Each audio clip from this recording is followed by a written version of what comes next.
Di antara dampak dari maksiat adalah dicabut apa? Kenikmatan.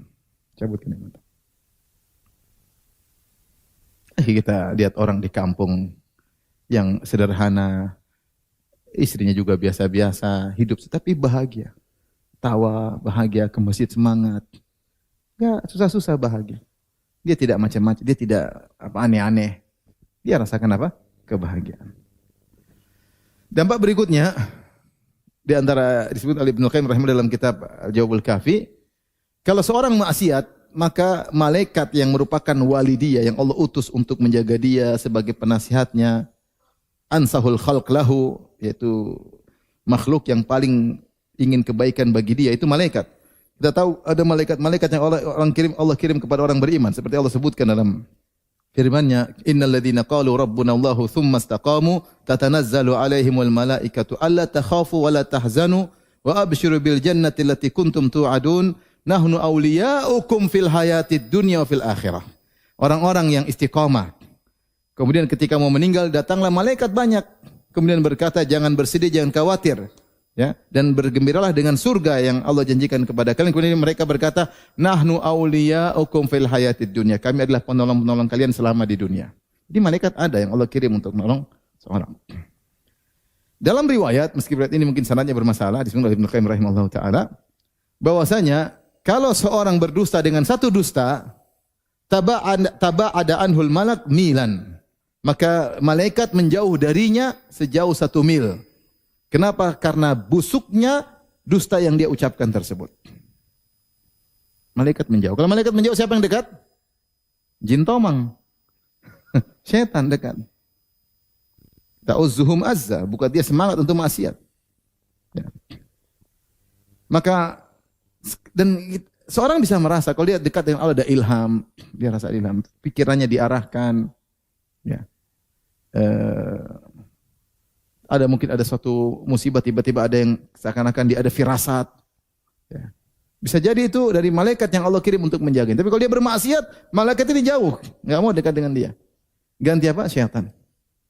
Jadi ini salah satu dampak yang buruk. Akhirnya tidak ada yang mengarahkan pikiran dia yang baik. Tidak ada ilhamnya dari syaitan terus, pikirannya buruk, orientasinya dunia, pikirannya. Maka seorang ya jangan menggantikan kawan yang terbaik yang sangat ingin kebaikan baginya diganti dengan kawan yang buruk yang paling ingin mencelakakan, yaitu apa sih? Syaitan. Dan setiap maksiat ini Rasulullah sebutkan atau dari riwayat disebutkan satu dusta saja malaikat menjauh dengan jarak 1 mil. Kemudian akhirnya syaitan akan menggantikan posisinya. Kita ini terkadang dalam kesendirian. Tapi ada Allah kasih ilham, ada malaikat yang Allah kirim menjaga. Ya. Ada malaikat yang Allah kirim.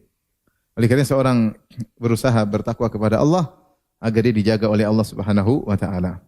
Baik. Berikutnya yang keberapa? 5. Susah urusan. Orang yang bermaksiat urusannya rumit, susah, buntu, kemana-mana buntu, tidak ada jalan keluar. Ya. Yang bertakwa Allah kasih jalan keluar. Wa may yattaqillaha ja'al lahu makhraja.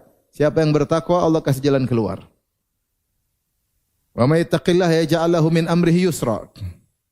Siapa yang bertakwa Allah akan jadikan urusannya mudah. Allah berfirman, saya ja'alullahu ba'da usri yusra.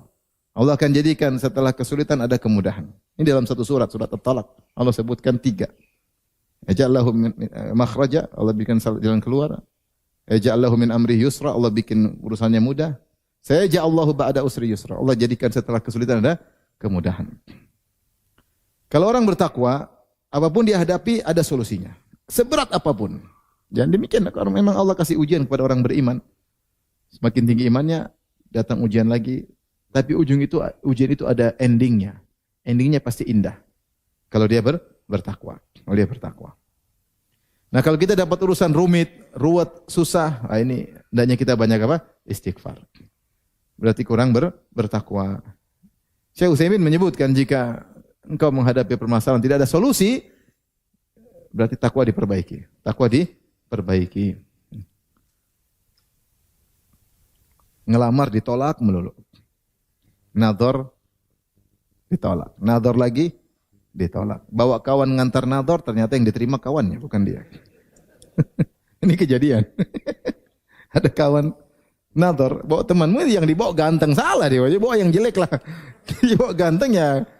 Akhirnya akhwatnya kasih jawaban, afwan akhi, kalau engkau enggak, tapi yang antar boleh lah.